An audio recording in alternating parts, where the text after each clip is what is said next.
Sometimes I do stupid things. All right, frequently I do stupid things. You don't have to rub it in. I had a rough day.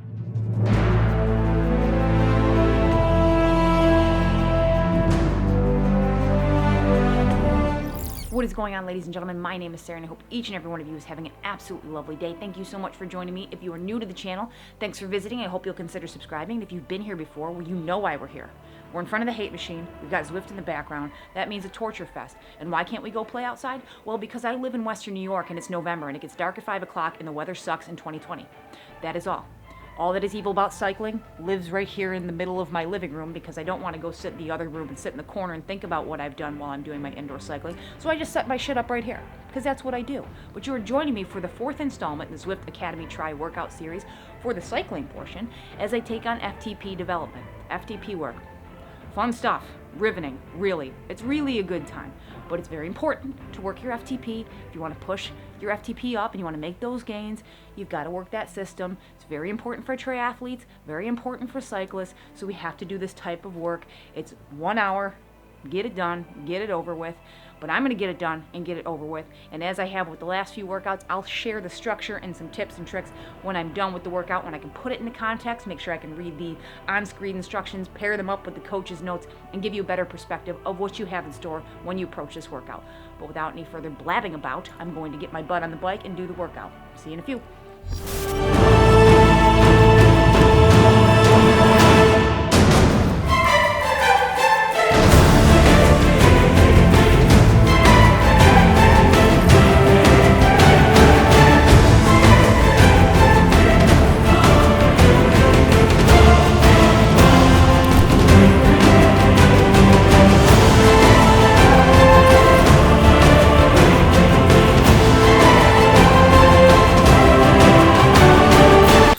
Well, that was miserable, but it was my fault, so, you know, what else is new? Sometimes I do stupid things. All right, frequently I do stupid things. You don't have to rub it in. I had a rough day. I had to do a hard workout. Dan Plews was mean to me. Be nice. He's such a jerk. But anyway, it was a threshold level workout, and threshold is difficult enough as it is without completely botching your fueling. We'll talk about that when we're done with the structure. But VO2 max, not in this workout. We're doing FTP for 58% of the time. It is 60-minute long workout, 58% of that at FTP. It is a grind. It is definitely a tough one. It is the highest training stress score of all of the workouts in the Zwift Academy Tri series.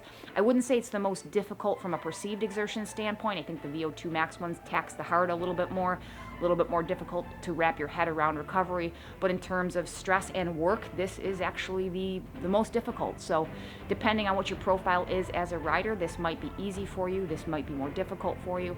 I think I could have nailed this workout if I came in properly fueled and fresh, but it was just difficult. So I'm going to go through the structure of the workout here. It's actually pretty straightforward, it's pretty repetitious, but I'll let you know kind of what to expect. You're going to start with a very brief warm-up. It's a 5-minute ascending warm-up from 45% of your FTP to 80%. If you're feeling a little stiff, a little bit tired, I would perhaps extend this warm-up. I probably should have done the same thing, maybe an extra 10 to 15 minutes. I wasn't expecting the warm-up to be this short. I didn't look that closely at the graph. So if you're feeling a little bit tight, maybe you want to do an extra extended warm-up. There's nothing wrong with that. Then you go right into your priming sets. It's 5 by 30 seconds on at 98% of your FTP and 30 seconds off at 55% of your FTP. So this is where you're going to figure out if you're ready for this. These are actually going to go one of two ways, right? It's going to feel really good and that you're ready to work, or it's going to feel pretty miserable and it's going to be a foreshadowing for things to come. For me, it was the latter, unfortunately. Then you're going to get a very brief 1 minute at 55% of your FTP. Then you're going to go right into your main set, and these 4 main sets are going to be identical. So each set is going to be 4 by 2 minutes on at your FTP and 30 seconds off at 55% of your FTP. Just 30 seconds between each of those 2-minute sets. And then after you're done with the 4 sets, you get a 2-minute rest at 55% of your FTP, and then you repeat that 4 by 2 minutes at FTP.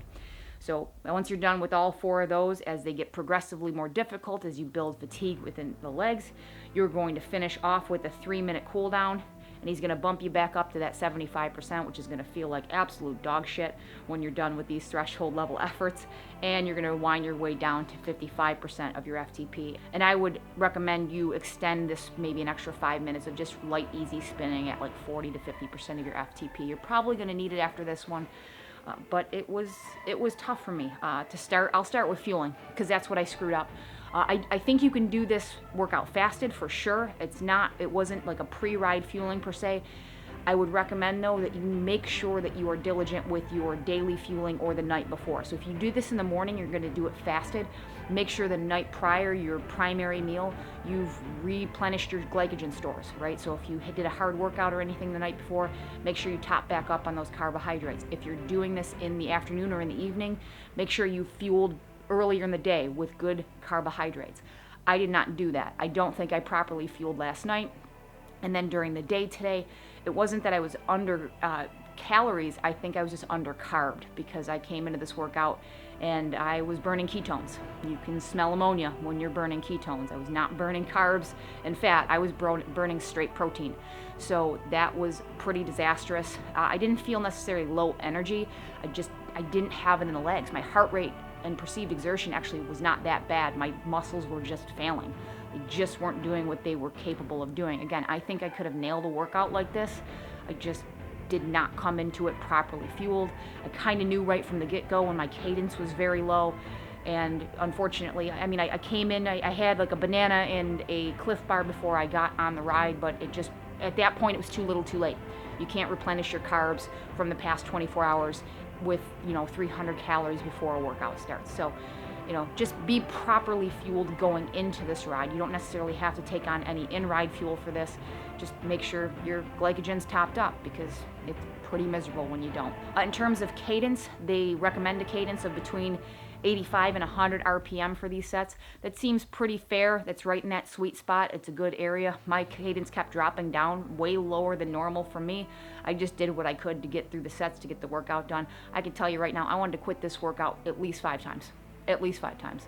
I didn't want to remake this video, so I got through the workout. Wasn't the prettiest, but I did get through it. I want to come back to this workout when I come in better fueled and better prepared. This was kind of an ad hoc decision to jump on and do this particular workout. So again, do as I say and not as I do. Hello. Thirdly, this is a good workout to work on some of that positioning depending on what your objectives are. Make sure that you focus this workout and that execution of power to those ends. So if you're a triathlete looking at long course, be right in those aero bars. If you are a short course triathlete, you're going to ride in a road bike, maybe you're looking at being in those low hoods. If you are a climber, if you're doing climbing events or hill climbs, maybe this is something you want to do kind of in that low hood area, just in that more aerodynamic climbing position. So just focus on some intentionality in terms of your position to prepare for the events that you might be doing in the future. And lastly, this is a pretty good workout to get a reasonable appraisal of where you stand with your FTP. Are you ready for a test? Have you done a test recently? How does this feel to you? It should definitely be difficult and uncomfortable. If you are really struggling to get through the workout for a reason that can't be defined by bad nutrition or just a little bit of overtraining, your FTP might be a little too high. If you're breezing through this workout, your FTP might be a little too low. So it might be a good sense check as to whether it's time to test again. I know we don't like to test. Testing is very uncomfortable, and sometimes you can get a really good approximation of your FTP. And this is one of those workouts that might help you get there. But be prepared to potentially have to test after a workout like this. See where you are as you've gone through your training. If it's time to test, get on and do that ramp test. But at any rate, that's about it. I am exhausted. I feel completely wiped out, just poor fueling, so I'm going to go try to carb the F up and get back to feeling like a normal human being again. If you guys have any comments, questions, concerns, please leave them down below. I'd love to engage with you guys more down there. Subscribe if you haven't already. If you have a minute, please hit that like button. It really does help the channel out quite a bit. I know I ask you this all the time, but for those of you who do smash that like button, I very much appreciate it. Thank you for making it to the end of the video, and as always, I will catch you guys in the next one. See ya.